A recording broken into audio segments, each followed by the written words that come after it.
صلی علی سیدنا مولانا محمد معدن الجود والکرم وآلہ وصحبہ وبارک وسلم۔ حمد و صلاۃ کے بعد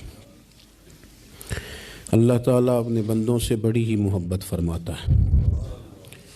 بغیر طلب کے، بغیر دعا کے رزق، مال، اولاد، صحت، عافیت، دوست، احباب، ماں باپ، یہ سب نعمتیں اللہ بغیر طلب کے بندوں کو عطا فرماتا ہے۔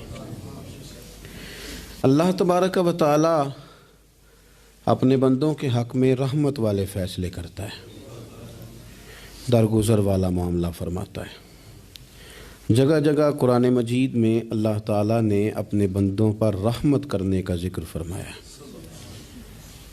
ان اللہ یغفر الذنوب جمیعا، فرمایا بے شک رب تمہارے سارے ہی گناہ معاف فرما دے گا، تم نا امید نہ ہونا، وہ معاف کر دے گا تمہیں۔ قرآن مجید میں فرمایا ان اللہ بالناس لرؤوف الرحیم، بے شک اللہ اپنے بندوں پر بڑا ہی مہربان اور نہایت ہی رحم کرنے والا، رؤوف اور رحیم ہے، بڑا مہربان ہے، کرم فرماتا ہے۔ اللہ تعالیٰ اپنے بندوں سے بڑا جلد راضی ہو جاتا ہے، وہ اپنے بندوں کو بہت زیادہ مشقت میں نہیں ڈالتا، وہ اپنے بندوں سے اپنی نعمتوں کا بدلہ نہیں چاہتا، بہت سخت مشقت والی عبادتیں نعمتوں کے بدلے نہیں چاہتا، وہ بڑی جلدی رحم فرماتا ہے۔ ماں پیار کرتی ہے اپنے بچے سے، لیکن وہ ناراض بھی ہو جاتی ہے بعض چیزوں پہ، بعض معاملات اس کا دل بھی دکھاتے ہیں، بعض جگہ وہ رو کے یہ بھی کہتی ہے کہ تو نے میری محبت کا کوئی نتیجہ نہیں مجھے دیا، میری ساری کمائی تو نے ضائع کر دی۔ والد بہت ساری جگہوں پہ ناراض ہوتا ہے، شکوہ کرتا ہے، کہتا ہے میری بیماریوں کی، پریشانیوں کی، بڑھاپے کی، کمزوریاں کا سبب بیٹے تو ہی بن گیا، یہ ساری تکلیفیں تو ٹھیک ہو جائیں تو میری شاید عمر بھی بڑھ جائے، صحت بھی ٹھیک ہو جائے، میں زیادہ دیر جوان رہ سکوں۔ ناراض ہوتے ہیں ماں باپ، اسی طرح ماں باپ راضی بھی ہو جاتے ہیں، وہ بڑی جلدی راضی ہو جاتے ہیں۔ میں اکثر کہتا ہوں کہ والد کو راضی کرنے میں 5-7 منٹ لگ جاتے ہیں، اماں تو 1.5-2 منٹ میں راضی ہو جاتی ہے۔ ابا جی کو 5-7 منٹ لگتے ہیں، کئی دفعہ کہنا پڑتا ہے، کچھ دلائل دینے پڑتے ہیں، لیکن والدہ کے لیے تو کچھ بھی نہیں، آپ نیرا جا کے پیروں میں بیٹھ ہی جائیں، کچھ بھی نہ کریں، آپ پورا روئیں نہ، رونے والا منہ ہی بن جائے تو اماں تو نرم ہی نرم ہے، جس وقت جو مرضی آپ کرا لیں ہو گیا۔ اللہ تبارک و تعالی بلا مثال و بلا تشبیہ سمجھانے کے لیے عرض کرتا ہوں، اللہ بھی بعض معاملات میں اپنے بندوں سے ناراض ہو جاتا ہے۔ وہ کہتا ہے میں تکبر کرنے والوں کو پسند نہیں کرتا، وہ کہتا ہے فسادی پسند نہیں ہیں، وہ فرماتا ہے کہ راہوں میں کجی کرنے والے پسند نہیں ہیں، وہ فرماتا ہے کہ بدعہدیاں کرو گے تو میں صبح قیامت تم سے سوالات کروں گا۔ اللہ تبارک و تعالیٰ بہت ساری چیزوں کو ناپسند کرتا ہے، ناراض ہو جاتا ہے، بلکہ نبی پاک صلی اللہ تعالیٰ علیہ وسلم نے فرمایا تم بات کرتے کرتے کوئی ایسا جملہ بول دیتے ہو کہ رب اتنا ناراض ہوتا ہے کہ تمہیں پتہ بھی نہیں ہوتا، تمہارے لیے جہنم کا فیصلہ کر دیتا ہے۔ اس لیے پہلے تولو پھر بولو، خود اپنے لفظوں کی تو تم پہرے داری کرو نا کہ میں کیا کہہ رہا ہوں۔ کوئی ایسا جملہ، کوئی ایسی بات، وارث شاہ مان کری نہ وارثاں دا، کوئی ایسی بات نہ تمہاری زبان سے نکلے۔ اور حضور یہ بھی فرماتے ہیں کہ اس کا دوسرا پہلو بھی ہے، بعض اوقات تم بات کرتے ایسا جملہ کہتے ہو وہ اتنا راضی ہوتا ہے کہ تمہارے لیے جنت کا فیصلہ فرما دیتا ہے۔ مسلمان کو اب یہ حکم ہے، اس ساری گفتگو کا نتیجہ یہ ہے کہ وہ اپنے جذبات پر، خیالات پر، نگاہوں پر، زبان پر، کانوں پر تھوڑی توجہ دے، بے لگام نہ بنے، بے ترتیب نہ بنے، جو طبیعت میں آئے کر نہ گزرے، تھوڑا سا نہ سوچے سمجھے اور تھوڑا سنبھل کے چلے، کبھی ان کاموں کی طرف نہ جائے جن سے رب ناراض ہو جاتا ہے، ان کاموں کی طرف بڑھے جن سے اللہ راضی ہوتا ہے۔ میرے نبی پاک صلی اللہ تعالیٰ علیہ وآلہ وسلم نے ارشاد فرمایا، بعض احادیث میں لفظ یہ ہیں کہ اللہ اپنے بندوں کو دیکھ کے مسکراتا ہے، جو اس کی شان کے لائق ہے۔ جس ترتیب سے ہم مسکراتے ہیں، جس ترتیب سے ہم روتے ہیں، جس ترتیب سے ہم کسی بات کا اظہار تشکر کرتے ہیں، خدا ان باتوں سے پاک ہے۔ اب بہت ساری حدیثوں میں آیا کہ وہ مسکراتا ہے، تو کیا مطلب ہے مسکرانے کا؟ تو علماء تفسیر نے لکھا ہے مسکرانے کا مطلب یہ ہے کہ وہ بڑا ہی راضی ہوتا ہے اپنے بندے سے، بڑا راضی ہوتا ہے، یہ مطلب ہے۔ ایک تو مسکرانے کا مطلب یہ کہ وہ بڑا راضی ہو گیا، بڑا راضی ہو گیا، وہ مسکرا دیا اپنے بندے پہ۔ اور ایک اس کا معنی خود نبی پاک صلی اللہ تعالی علیہ وسلم نے بیان فرمایا۔ مسند امام احمد بن حنبل میں حدیث ہے، حضور سید عالم علیہ السلام سے صحابہ نے پوچھا یا رسول اللہ شہید تو بڑے لوگ ہوتے ہیں، شہیدوں میں افضل کون ہے؟ تو اللہ کے حبیب علیہ الصلوۃ والسلام فرمانے لگے وہ والا بندہ جو ڈٹ گیا تھا کافروں کے مقابلے میں، وہ ہلا نہیں، پوری طرح ڈٹ کے جو لڑا وہ شہداء میں افضل ہے۔ حضور فرماتے ہیں وہ جنت کے بالا خانوں میں سیر کرے گا اور رب اسے دیکھ کے مسکرائے گا، رب اسے دیکھ کے مسکرائے گا، اللہ تعالیٰ مسکراتا ہے اسے دیکھ کے۔ اور اگلے جملے میں حضور نے وضاحت کر دی، فرمایا جب رب دنیا میں کسی پر مسکراتا ہے نا تو اس کا معنی یہ ہے کہ قیامت میں پھر اللہ اسے حساب کوئی نہیں لے گا۔ جس پر اللہ دنیا میں مسکرا دیا اس سے کوئی حساب، تو وہ کام ڈھونڈنے چاہیے نا جس سے اللہ مسکرائے۔ ویسے کبھی ہم ایسا کرتے ہیں کہ نہیں کہ کسی کو راضی کیا جائے؟ یہ کام ہم کرتے ہیں کہ ہماری کمپنی کا جو سربراہ ہے وہ ہم سے راضی رہے، جس ادارے میں ہم پڑھاتے ہیں اس ادارے کا بڑا ہم سے راضی رہے، یہ کرتے ہیں ہم۔ اس کے لیے کچھ نہ کچھ ہیلے بہانے ہم کرتے ہیں، برادری، قبیلہ، علاقہ، بستی، لوگ کسی طریقے سے ہمارے ساتھ مطمئن رہیں، کرتے ہیں نا یہ سارے کام۔ اس میں تھوڑی مشکل بھی ہمیں آتی ہے لیکن کرتے ہیں، کیا کریں۔ گھر میں بھی کئی دفعہ ایسا ماحول بنانا پڑتا ہے۔ چلیں ایک اور میٹھی مثال دیتے ہیں، زیادہ سمجھ میں آئے گی۔ چھوٹا بچہ خوش رہے، آپ اس کے لیے محنت نہیں کرتے، وہ چھوٹا ہے، اس کو خوش کرنا فرض ہے ابا پہ، لیکن وہ کہتا ہے کہ میں نے موٹر سائیکل لینا ہے، چھوٹا ہے چلا ہی نہیں پائے گا، تو ابا پھر اسے راضی کرتا ہے، کہتا ہے بیٹے چھوٹا سائیکل لے لے، چل میں تجھے اڑانے والا جہاز لے دیتا ہوں۔ مقصود کیا ہے کہ اس کو ناراض نہیں کرنا، یہ روئے نہ، اس کا دل نہ ٹوٹے ہو۔ یارو سنو نا میں کیا کہہ رہا ہوں، اگر چھوٹے بچے کے لیے وہ چیزیں ڈھونڈتے ہو، میرے ابا جی نا اپنے نواسے کے لیے کھلونا لے کے آئے تو بچہ بڑا ہی کھیلا، تو ابا جی کہنے لگے لو پیسے پورے ہو گئے میرے، بچے کو پسند بڑا ہے نا، پیسے پورے کر چھڑے نے، دیکھو نا جی کتنا اس کو راضی ہوا ہے۔ تو انسان کیا کرتا ہے کہ کوشش کرتا ہے چھوٹا بچہ بھی ناراض نہ ہو، تو وہ چیزیں وہ ڈھونڈتا ہے کہ اس کو کیا پسند ہے، چاکلیٹ لے جاؤں، فلاں چیز لے جاؤں، آئس کریم لے جاؤں۔ تو ایک بچے کے لیے، گھر کے لیے، سربراہ کے لیے اتنی محنت کرتے ہو، تو وہ کام بھی ہمیں ڈھونڈ کے تلاش کرنے چاہیے نا جس سے رب راضی ہوتا ہے، اللہ راضی ہوتا ہے۔ بتاؤں وہ کون کون سے کام ہیں؟ نبی کریم صلی اللہ تعالی علیہ وسلم نے ارشاد فرمایا 3 لوگ ہیں جنہیں دیکھ کے رب مسکراتا ہے۔ یا رسول اللہ صلی اللہ علیہ وسلم وہ کون کون سے؟ تو محبوب فرمانے لگے ایک وہ بندہ ساری مخلوق سوئی ہے، آدھی رات ہے، رات کا پچھلا پہر ہے، اس نے اٹھ کے وضو کر لیا، مصلی پہ کھڑا ہو گیا خدا کی یاد میں، فرمایا اسے دیکھ کے رب مسکراتا ہے جو اس کی شان کے لائق ہے، مسکراتا ہے اللہ۔ یہ تو سونے کا ٹائم تھا، یہ تو گہری نیند آنے کا وقت تھا، رات کا پچھلا پہر، رات پوے تے بے درداں نو نیند پیاری آوے، تے درد منداں نو یاد سجن دی ستیاں وی آن جگاوے، اور ساون کی کالی راتوں میں جب بوندا باندی ہوتی ہے، وہ راتوں کو اٹھ اٹھ روتے ہیں جب خلقت ساری سوتی ہے، اللہ مسکراتا ہے۔ اور سننا میرے بھائی، میرے نبی پاک صلی اللہ تعالی علیہ وسلم فرماتے ہیں جب مسلمان نماز کے لیے صفیں بناتے ہیں نا، ترتیب لگ رہی ہوتی ہے، اب اللہ کی بارگاہ میں کھڑے ہوں گے، قیام کریں گے، رکوع کریں گے، سجود کریں گے، فرمایا جب مومن صفیں بناتے ہیں تو رب دیکھ کے مسکراتا ہے،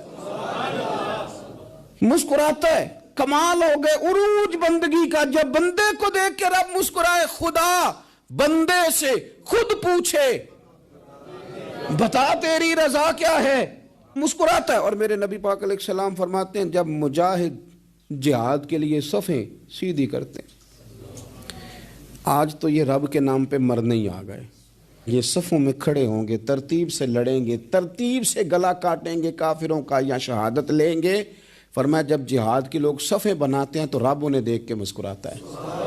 کتنے نصیبوں والا وہ بندہ ہے جسے دیکھ کے مسکرا دیا۔ او یار کبھی تیرا بیٹا تیرے سامنے مسکرائے نا چھوٹا تو تیرا دل باغ باغ ہو جاتا ہے۔ تیری ماں بیمار کسی ایک دن صحیح طرح ہنس پڑے تو طبیعت خوش ہو جاتی۔ مجھے بتاؤ نا جس کا رب بھی اسے دیکھ کے ہنس پڑے، جو اس کی شان کے لائق ہے، کیا اس بندے کے نصیبیں ہیں، کیا اس کے مقدر ہیں۔ آپ اس مقام پر اپنے آپ کو لائیں۔ اب دیکھیں نا یہ حدیث آپ نے سن لی، اب ہم نے نا اس طرح صفحے نہیں بنانے جس طرح ساری دنیا، اب ذرا صفحے بھی شوق سے بنائیں گے۔ آپ ذرا تھوڑا سا شوق پیدا کریں گے، بھئی یہ تو میں وہ کام کرنے لگا ہوں جسے دیکھ کے رب مسکراتا ہے۔ نبی پاک صلی اللہ علیہ وسلم نے فرمایا جب کوئی بندہ توبہ کرتا ہے نا، ہم توبہ کا رٹا لگاتے ہیں، یا اللہ میری توبہ یا اللہ۔ اور توبہ کا تو مطلب یہ ہے کہ پچھلے گناہوں سے پکی توبہ، آج کے بعد یہ غلطی نہ کرنے کا پکا وعدہ۔ تو نے ساری شب برات رو کے گزاری ہے، بتا سویرے جھوٹ جوڑنے کا ارادہ ہے تیرا، آج کے بعد رشوت تو نہیں نہ لے گا، ملاوٹ تو نہیں نہ کرے گا، یہ توبہ ہے۔ اور اگر سارے کام اسی طرح کرنے تو پھر یہ توبہ کا رٹا ہے، تو جتنا مرضی لگاؤ۔ حضرت علی بن ربیعہ رضی اللہ تعالیٰ عنہ فرماتے ہیں میں مولا علی کے ساتھ تھا، مقام حرہ کی طرف جا رہے تھے، حضرت علی نے ہاتھ اٹھا کے دعا مانگی ہماری تعلیم کے لیے، ورنہ حضرت علی ہم صحابہ کو محفوظ عن الخطا تو مانتے ہیں نا۔ ہاتھ اٹھا کے کہا اے اللہ ہمارے گناہ بخش دے، تیرے علاوہ کوئی معاف کرنے والا نہیں۔ اور پھر حضرت علی آسمان کی طرف دیکھا اور دیکھ کے نا حضرت علی بن ربیعہ کو تو مسکرائے۔ حضرت علی بن ربیعہ کہنے لگے حضور مسکرائے کیوں ہو؟ فرمانے لگے ایک دن میں حضور کے ساتھ اسی طرح آیا تھا، اسی طرح حضور نے دعا فرمائی تھی ہماری تعلیم کے لیے، اور پھر حضور مجھے دیکھ کے مسکرائے تھے اور فرمایا جب کوئی بندہ رب کی بارگاہ میں اس طرح استغفار کرتا ہے تو رب مسکراتا ہے، اور مسکرا کے فرماتا ہے دیکھ لو میرے بندوں کو پتا ہے کہ میرے علاوہ معاف کرنے والا کوئی نہیں، انہیں پتا ہے، تم اس کی بارگاہ میں رجوع تو لاؤ، آؤ تو صحیح دو آنسو لے کر۔ اقبال کہتے ہیں کہ موتی سمجھ کے شان کریمی نے چن لیا، قطرے دو گرے میرے ار کے انفال کے، دو میں نے آنسو بہائے تھے تو اس کے کرم نے تو موتی سمجھ کے چن لیے۔ سنو نا حضور اس استغفار کو اللہ کو یار رات کو توبہ کر کے سونا چاہیے ہمیں۔ کچھ غلطیاں ہم کرنا نہیں چاہتے پر ہم سے ہو جاتی ہیں، کچھ دل ہم توڑنا نہیں چاہتے پر وہ ٹوٹ جاتے ہیں، ہماری مجبوری ہوتی ہے ٹوٹ جاتے ہیں۔ رات کو اس کی بارگاہ میں ہاتھ باندھ کے کشکول طلب دراز کر کے خوب استغفار پڑھنا چاہیے کہ مالک بندے ہیں نا کیا کریں، نفس کا ساتھ ہے، دنیا کا ساتھ ہے، خواہشات نفسانیہ، مالک معاف کر دے۔ درد سے توبہ، رسم نہ ہو، کہانی نہ ہو، لفظ نہ ہو، جملے نہ ہوں، اور جناب ایسے لوگوں کے بیچ بڑے ہاتھ باندھ کے اور بڑا کوئی ضرورت نہیں، آپ اکیلے اپنی چارپائی پہ بستر کے اندر منہ دے کے بھی درد سے کہیں گے نا معاف کر دے تو وہ تو مہربانی بڑا ہے۔ میرے نبی پاک صلی اللہ علیہ وسلم مثال دیتے ہیں، فرمایا ایک آدمی صحرا میں جا رہا ہے، صحابہ سے حضور خطاب کر رہے ہیں، فرمایا ایک آدمی صحرا میں جا رہا تھا، اس نے اپنی اونٹنی پہ کھانا پانی پیسے ہر چیز رکھی ہوئی تھی، صحرا تھا بہت بڑا، درمیان صحرا کے گیا تو تھوڑا سا سستانے کے لیے آرام کرنے کے لیے اونٹنی سے نیچے اترا، اب اس نے اونٹنی کی لگام اونٹنی کی نکیل اپنے سرہانے کے نیچے رکھی، ہاتھ کے ساتھ پکڑی اور سو گیا۔ تھوڑی ہی دیر کے بعد جب اس کی آنکھ کھلی تو دیکھا اونٹنی غائب ہے۔ صحرا میں وہ پیدل نہ آگے جا سکتا ہے نہ پیچھے جا سکتا ہے، نہ دائیں نہ بائیں، کھانے کو روٹی نہیں، پینے کو پانی کا قطرہ نہیں، تھوڑا ادھر بھاگا ادھر بھاگا، تھک گیا۔ کریم محبوب فرماتے ہیں وہ پوری طرح نڈھال ہو گیا اور مایوس ہو گیا، معاذ اللہ، مایوس ہو کے دوبارہ اسی جگہ آ کے لیٹ گیا جہاں پہلے لیٹا تھا، انتظار کرنے لگا کہ اب موت ہی آئے گی، آخری وقت ہے، اب نہ میں پیدل یہ صحرا کراس کر سکتا ہوں، نہ پیچھے جا سکتا ہوں، نہ کھانا ہے نہ پانی ہے، سوائے موت کے کوئی سہارا نہیں۔ حضور فرماتے ہیں وہ رستے میں دوبارہ لیٹ گیا، اچانک اس نے رخ بدلا تو اونٹنی سامنے کھڑی تھی۔ حضور نے صحابہ سے پوچھا بتاؤ نا اسے بھلا کتنی کو خوشی ہوگی؟ یا رسول اللہ جی سے نئی زندگی مل گئی ہے۔ آپ دیکھیں نا سارے ڈاکٹروں نے کہہ دیا کہ اس کے تو گردے معدہ جگر ہر چیز ختم ہے، گھر لے جاؤ خدمت کرو، ہر طرف پریشانی ہے. وہ بندہ بھی سمجھ گیا ہے کہ آخری وقت آ گیا, کل جاؤں پرسوں جاؤں, تیاری ہو گئی, سب لوگ آ گئے, باہر والے بھی آ گئے, یہ ماحول ایک عجیب رنگ اختیار کر گیا. اچانک ایک ڈاکٹر نے آ کے کہا نہیں غلطی لگ گئی تھی. مجھے بتائیے انداز کیا ہوتا ہے؟ بغیر دوائی کے بندہ اٹھ کے کھڑا نہیں ہو جاتا. او میں تو بچ گیا ہوں. نبی پاک صلی اللہ علیہ وسلم فرمانے لگے اس کی اونٹنی مل گئی. بتاؤ بھلا اسے کتنی خوشی ہوگی. یا رسول اللہ وہ تو دوبارہ دنیا میں آ گیا. حضور فرمانے لگے اسے کچھ بھی خوشی نہیں ہوئی. جب کوئی رب کا گناہگار بندہ آ کے توبہ کرتا ہے, رب کو اس سے کئی گنا زیادہ خوشی ہوتی ہے. میرا بندہ آ گیا ہے, میرا بندہ آ گیا ہے, میرے گھر آ گیا. اس نے آنسو بہائے ہیں. اس نے کہا اللہ میں تیرا ہی ہوں, تیرا ہی رزق کھاتا ہوں, تیری ہی زمین پہ رہتا ہوں, تیرے نام سے میری سانسیں چلتی ہیں. وہ آ گیا. فرمایا اس اونٹنی والے سے زیادہ رب کو خوشی ہوتی ہے جب گناہگار آ کے توبہ کرتا ہے. گناہگاروں کے آنسو اس کی بارگاہ میں بڑے مقبول ہیں, لیکن ہم رسم ادا کرتے ہیں, توبہ نہیں کرتے. ہم اپنے آپ کے ساتھ دھوکہ کرتے ہیں, جھوٹ بولتے ہیں. ہم بندہ کوئی ناراض ہو جائے تو ہمیں کو نہیں نیند آتی, اس کے گھر چلے جاتے ہیں.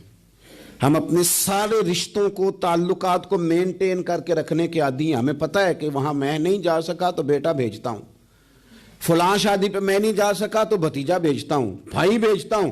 ہر تعلق کا ہم نے خیال رکھا کوئی روٹھ نہ جائے.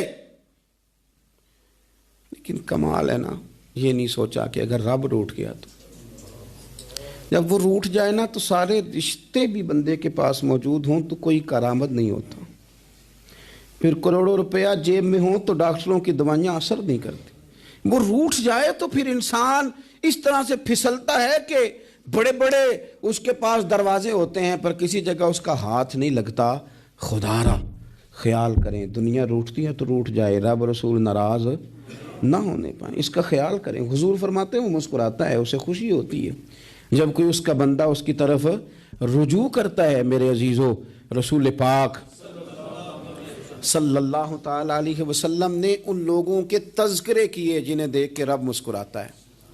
ہم نا گناہگاروں پر بھی فتویٰ دینے میں جلدی کرتے ہیں اور نیکی پر بشارت دینے میں بھی جلدی کرتے ہیں, حالانکہ یہ ہماری ذمہ داری نہیں.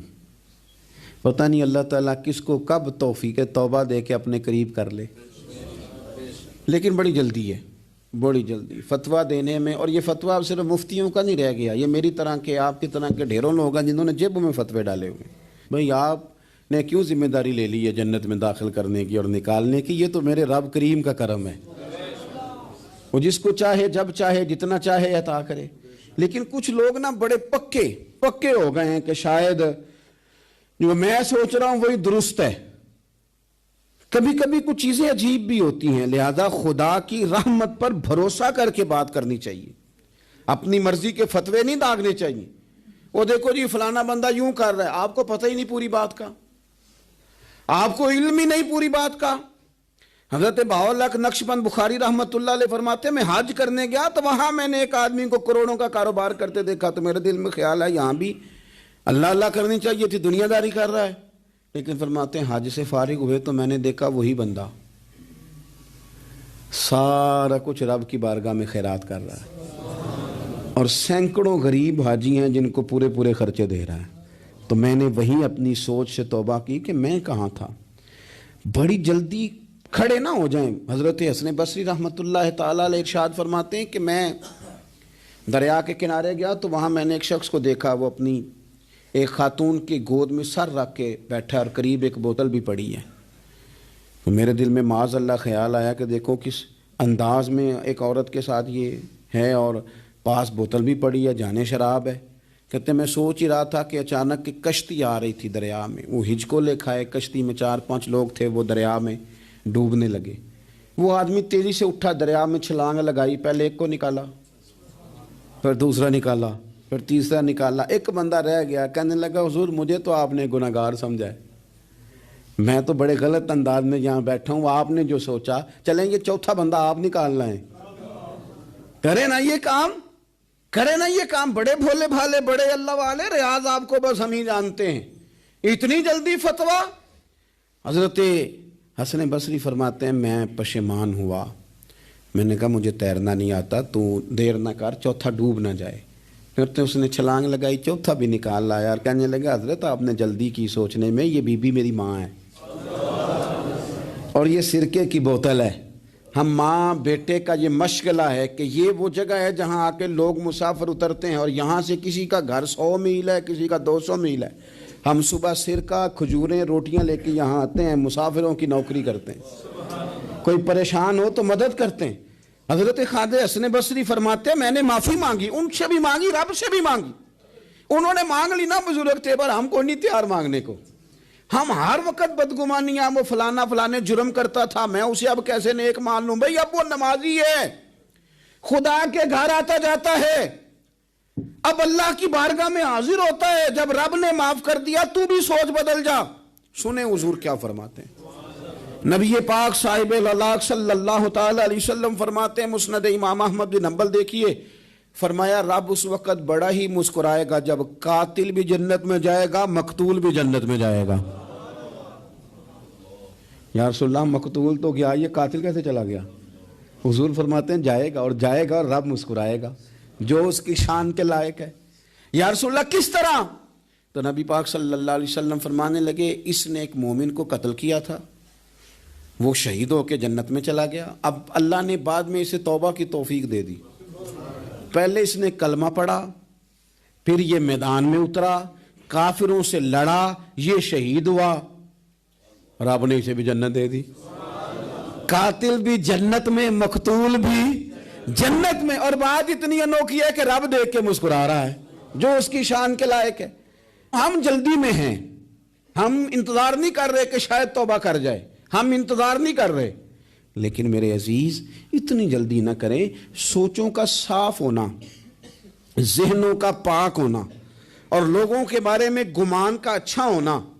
آپ کسی نفسیات کے ڈاکٹر کے پاس چلے جائیں، اسے کہیں ٹینشن بڑی ہے، میں ان کے مضامین پڑھتا رہتا ہوں، وہ سب سے پہلا سبق آپ کو یہ پڑھائیں گے کہ اچھا سوچا کریں۔ اچھا سوچنے سے بندہ تندرست رہتا ہے۔ کس سے بندہ تندرست رہتا ہے؟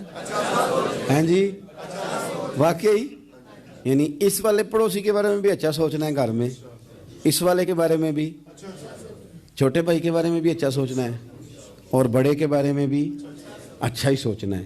یعنی اپنی برادری قبیلے کے بارے میں بھی اچھا سوچیں، جو قبیلے کا نہیں اس کے بارے میں بھی چلیں تھوڑا سا اچھا سوچ لیں۔ اپنے بارے میں تو اچھا سوچا ہے بڑا، میں کہتا ہوں کہ ہم اپنی غلطیوں سمیت اپنے آپ سے بڑا پیار کرتے ہیں، اور دوسرے کی ایک غلطی نظر آ جائے تو ہمیں گھین آنے لگ جاتی ہے۔ آپ جلدی نہ کریں، مالک نے موقع دیا ہے بندوں کو، نہ وہ کسی کا رزق چھین رہا ہے، نہ سانسیں چھین رہا ہے، وہ اپنی زمین پہ چلنے بھی دے رہا ہے، رہنے بھی دے رہا ہے، تو جب اس نے موقع دیا ہے آپ بھی تھوڑا موقع دیں۔ اللہ بڑا کریم ہے، دروازے کھولے گا، اس کے بندے اس کی بارگاہ تک پہنچیں گے۔ بدگمانیاں، اور پھر بدگمانیوں کا عروج، اور اس لیول تک جا کے بات کر دینا ہے کہ جہاں سے خوف آئے کہ یار یہ بات نہیں کرنی چاہیے تھی۔ رسول کائنات سرور دو عالم صلی اللہ تعالی علیہ وسلم فرماتے ہیں کہ اللہ مسکراتا ہے۔ دیکھو ہمارے ہاں نا ایک اور بھی مسئلہ بن گیا ہے، میں نے کچھ لوگوں کو نا پکا، میرے پیارے ہیں، محبت ہے مجھے، تو میں چونکہ آپ میری کلاس ہیں، میں مشاہداتی اور تجرباتی باتیں بھی کر لیتا ہوں، اسی کی روشنی میں کئی دفعہ گفتگو بھی تیار کرتا ہوں۔ کچھ لوگوں نے نا پکا ذہن بنا لیا یہ کہنے کا کہ ہاتھ بڑا تنگ ہے، پکا، آپ جس وقت پوچھ لیں ان کا ہاتھ اور بڑا ہی زیادہ تنگ ہے۔ آپ یقین کریں، بہن کا جو خامند ہے وہ کہہ رہا ہے جا حصہ لے کے آ، تیرے بھائیوں کی کمائی تو نہیں، تیرے ابا کی ہے، لے کے آ۔ وہ بیچاری اس کی منتیں کر رہی ہے، کہتی ہے اگر جاؤں گی نا تو وہ کہیں گے حصہ لے جا، آج کے بعد ہمارے گھر نہ آنا، میرا دروازہ نہ بند کرو، مہربانی کرو۔ اور بھائی سے بات کرتی ہے تو کہتا ہے ہاتھ بڑا تنگ ہے، جب ٹھیک ہوگا تو دے دوں گا۔ نہ کریں یہ ظلم، ہمارے اپنے تڑپتے رہتے ہیں اور ہماری دولتیں اندر پڑی رہتی ہیں، ہمارے اپنے چھوٹی چھوٹی ضروریات کے لیے پریشان ہوتے ہیں، لیکن ہم بڑے بڑے بہانے ہیں ہمارے پاس، کہتے ہیں یہ نکمہ ہے، یہ نکھٹو ہے، یہ کام نہیں کرتا، اس میں فلانا ہے، بے فلانا ہے، بلہذا میں نے نہیں ساتھ چلنا۔ اظہار جب آپ کے اندر پیدا ہوتا ہے نا، اظہار جب کسی کے لیے آپ حساس ہوتے ہیں تو آپ کو بھی سرور حاصل ہوتا ہے۔ نہ کریں یہ کام کہ آپ کو اللہ نے وسعت دی اور ہر وقت آپ ہاتھ تانگ ہونے کا رونا رو رہے ہیں، ہر وقت آپ یہ کہہ رہے ہیں میں بڑی آزمائش میں ہوں، جب خدا نے آپ پہ نہیں ڈالی تو اتنے جھوٹ بولنا صرف اس لیے کہ میرے پیسے بچ جائیں، صرف اس لیے کہانی سنانا کہ حالات میرے بڑے خراب ہیں کہ کوئی بندہ میرے سے کوئی تھوڑا بہت قرض نہ مانگ لے۔ سنو، نبی پاک صلی اللہ علیہ وسلم کے پاس مہمان آ گیا، بخاری مسلم ہے، حضور نے ازواج مطہرات کے گھروں میں پیغام بھیجا، کوئی چیز ہے ضیافت کے لیے؟ یا رسول اللہ کچھ بھی نہیں، یہ دو جہاں کے شاہ ہیں اور پاس کچھ رکھتے نہیں، دو جہاں کی نعمتیں ہیں ان کے خالی ہاتھ میں۔ یا رسول اللہ کوئی چیز بھی نہیں۔ حضور نے صحابہ کے مجمع پہ نظر ڈالی، یا رسول اللہ صلی اللہ علیہ وسلم حکم ہو، تو حضور فرمانے لگے تم میں سے کوئی بندہ ہے جو اسے گھر لے جائے روٹی کھلائے؟ ایک صحابی اٹھے فوراً، حضور میں لے کے جاتا ہوں کھانا کھلاتا ہوں۔ فرماتے ہیں میرے گھر میں صرف بچوں کا کھانا تھا، یہ نہیں کہ فریزر بھرا ہوا ہے نعمتوں سے، صرف بچوں کا کھانا، یہ نہیں کہ کسی کو دیکھ کے اپنی ہنڈیا پہ برتن دے لیا، صرف بچوں کا کھانا۔ کہتے ہیں گھر گیا، بیوی سے کہا کیا کیفیت ہے؟ کہنے لگی بچوں کی روٹی ہے۔ میں نے کہا بچے سلا دے، صبح ناشتہ کر لیں گے۔ تو کہنے لگی آپ کیا کھائیں گے؟ تو میں نے کہا نہ میں کھاؤں گا نہ تو کھائے گی، مہمان جو نبی پاک کا ہے۔ کہا اچھا، اب ذرا تجویز دیکھو میاں بیوی کی سوجھی آپس میں۔ کہتے ہیں کھانا لگا دینا، کیونکہ ایک آدھ بندے کا کھانا ہے۔ اپنی غربتوں کا ہر جگہ اظہار کرنا، رونا رونا، یہ دیکھو غربت کیسے چھپائی جا رہی۔ اس کو کہا نہیں کہ چل تو تھوڑا رحم کھا، تو آیا ہے تو تھوڑا رحم کھا، یہ نہیں کہا اٹھ کے نا تو کھانا رکھنا اور اٹھ کے نا چراغ ٹھیک کرنے کے بہانے بجھا دینا۔ ہم دنیا والوں کے سامنے کیوں اپنے دکھ بیان کریں؟ ہم جو کہیں گے رب رسول کی بارگاہ میں کہیں گے۔ تو نا چراغ ٹھیک کرنے کے بہانے، اہلیہ اٹھی، کھانا دینے کے بعد چراغ ٹھیک کرنے کے بہانے بجھا دیا۔ خامد بھی ہاتھ چلاتے رہے، بیوی کبھی برتن رکھتی کبھی اٹھاتی، پتہ چلے کہ کھانا کھا رہے ہیں، کھانا کھایا جا رہا ہے۔ کہتے ہیں مہمان پیٹ بھر کے کھانا کھا گیا۔ یہ کام ہوا رات کے اندھیرے میں، اس وقت ہوا جب چراغ بھی بند تھا، اس وقت ہوا جب کوئی دیکھنے والا نہیں تھا، کسی پڑوسی کو بھی خبر نہیں تھی۔ فرماتے ہیں صبح کے اجالے میں اس مہمان کو لے کے مسجد نبوی میں نے قدم رکھا تو نبی کریم نے فرمایا رات جو تم نے کام کیا ہے نا، اسے دیکھ کے میرا رب بڑا مسکرایا ہے، اللہ بڑا مسکرایا ہے۔ اللہ تر دامنی پہ شیخ ہماری نہ جائیے، ہم دامن نچوڑ دیں تو فرشتے وضو کریں۔ یہ شان ہے صحابہ کی۔ نبی کریم علیہ السلام نے فرمایا رب رات مسکرایا تیرا یہ انداز دیکھ کے، اور اس نے قرآن نازل کیا وَيُؤْثِرُونَ عَلَىٰ أَنفُسِهِمْ وَلَوْ كَانَ بِهِمْ خَصَاصَةٌ۔ کچھ لوگ وہ ہیں جنہیں بڑی بھی ضرورت ہو تو دوسروں پر اثار کر دیتے ہیں، قربانی دے دیتے ہیں۔ رب مسکرایا ہے، اندر پیسے رکھے ہوئے ہیں، اندر پیسے رکھے ہوئے ہیں، اور بہن آ کے منت کر رہی ہے کہ بھائی حالات بڑے خراب ہیں، تھوڑی سی مہربانی کر۔ تو کہتے ہیں بہن پردہ ہی ہے بس، کیسے بتاؤں تجھے حالات، تجھے کیا بتاؤں کام کتنی مشکل سے چلتا ہے، یہ پردہ یہ بس۔ بہرحال اگر تو نے کہا ہے نا 50,000 تو میں زیادہ نہیں کوئی 20 کو دے دوں گا تجھے، وہ بھی خاصی نیکی کر کے، وہ بھی بتا سکھا کے۔ رات اماں پہ علیحدہ سے احسان چڑھاؤں گا، ابا پہ علیحدہ سے چڑھاؤں گا کہ تمہاری بیٹی کے ساتھ تعاون کر رہا ہوں، سارے علاقے کو ویسے ہی بتاؤں گا۔ اور وہ غریبنی بیچاری 20,000 لے کے گھر گئی ہے، پہ سفارشیں کر رہی ہے کہ مہربانی کرو۔ میں نے ایسے بھی دیکھے ہیں جو پہلے بیوی کو پکڑاتے ہیں، تو دے، اس لیے کہ پھر وزیر اعظم تو ڈنڈا نکال لے گا تو بڑا مشکل ہو جائے گا پھر گھر میں رہنا، لہذا وہ یہ تو آگے لگ۔ یہ کیا لہجہ ہے آپ کا؟ یہ تو کسی کو بھی دیں تو چھپا کے دینے کا حکم ہے، کسی کو بھی دیں تو ہمیں حکم یہ ہے کہ سیدھے ہاتھ سے دینا ہے، الٹے کو خبر۔ اور یہ جو بالکل ہی اپنے ہیں ان پر تو پردہ پوشی آپ کے لیے ویسے ہی ضرورت تھی۔ میرے عزیز، رب مسکراتا ہے۔ میرے نبی پاک علیہ السلام نے یہ اعمال ہمیں بتائے جن پر اللہ مسکراتا ہے، خوش ہوتا ہے۔ اور بعض لوگوں کو حضور نے نامینیٹ کیا۔